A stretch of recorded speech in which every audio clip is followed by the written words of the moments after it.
സന്തോഷമായിരുന്നു ഞങ്ങൾ എപ്പോഴും. നല്ല 4 പെണ്ണുങ്ങൾ കൂടി കഴിഞ്ഞാൽ ഭയങ്കര സന്തോഷമാണ്. ഓണായാലും ക്രിസ്മസ് ആയാലും ഈസ്റ്റർ ആയാലും ആ ദിവസം ആകുമ്പോൾ ഞങ്ങൾ ഓരോരുത്തർ അന്യോന്യം എഴുത്തയക്കും. ഇപ്പം എൻ്റെ ചേച്ചി പോയി, ചേട്ടൻ പോയി, അമ്മ പോയി. അമ്മ പോയതോടുകൂടി പിന്നെ ആ സ്നേഹം പോയി. അമ്മയാണല്ലോ നമ്മുടെ എല്ലാം. എന്ത് സാധനം അമ്മ ചെയ്യുന്നുണ്ടെങ്കിലും അതൊരു പങ്ക് അമ്മേരെ പെട്ടിയിലുണ്ടാവും എനിക്ക് വേണ്ടി. അപ്പോൾ പറയും, മകൾക്ക് വേണ്ടി അമ്മ എടുത്തേക്കാനുണ്ട്. സിസ്റ്റേഴ്സ് പറയും, അതേടി അവളെൻ്റെ ഒരു മോളല്ലേ, ഞാൻ പ്രോഗ്രാമിന് പോയിട്ടൊക്കെ വരുമ്പോൾ സമയങ്ങൾ കഴിയിടും. അപ്പം അമ്മ അതെടുത്ത് പാകപ്പെടുത്തി തരും. അമ്മ എന്ന് പറയുന്ന ഒരു വസ്തു ലോകത്തിൽ ഏറ്റവും അനുഗ്രഹിക്കപ്പെട്ടതാണ്. മാതാവിൻ്റെ കാലിൻ്റെ അടിയിലാണ് നമുക്കുള്ള അനുഗ്രഹം എന്നാണ് പറഞ്ഞിട്ട് ഞാൻ കേട്ടിട്ടുള്ളത്. മാതാപിതാ ഗുരു ദൈവം. ദൈവം എന്താ പറഞ്ഞേക്കുന്നത്? നിങ്ങളെ 10 മാസം ചുമന്ന് പറ്റ അമ്മയെ സ്നേഹിക്കുക, അതിനുശേഷം മതി എന്നെ. ഈ അനുഭവം എന്നെ പഠിപ്പിച്ചിട്ടുണ്ട്. അതുകൊണ്ട് ഞാൻ അമ്മ ഏതിന് ശേഷം ഒരു കുറ്റങ്ങളും പറയില്ല. പക്ഷേ നമ്മുടെ മക്കളൊന്നും ഇപ്പം അതല്ല കേട്ടോ.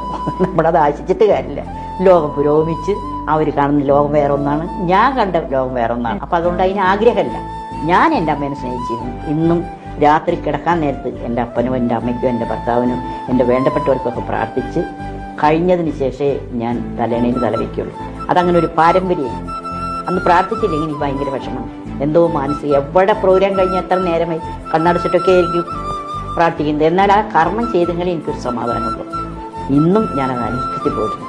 നമ്മുടെ മക്കൾ എന്ത് ചെയ്യുന്നു നമ്മൾ ചിന്തിക്കുന്നത്. അവർ പ്രായപൂർത്തിയായി, കല്യാണം കഴിഞ്ഞിട്ട് 2 മക്കളായി, ഭാര്യയായി. അപ്പം പിന്നെ നമ്മൾ അവരെ ശത്രുവായിട്ട് നമ്മൾ മാറരുത്. ലോകം നമ്മളെ പഠിപ്പിച്ചിരിക്കുകയാണ്.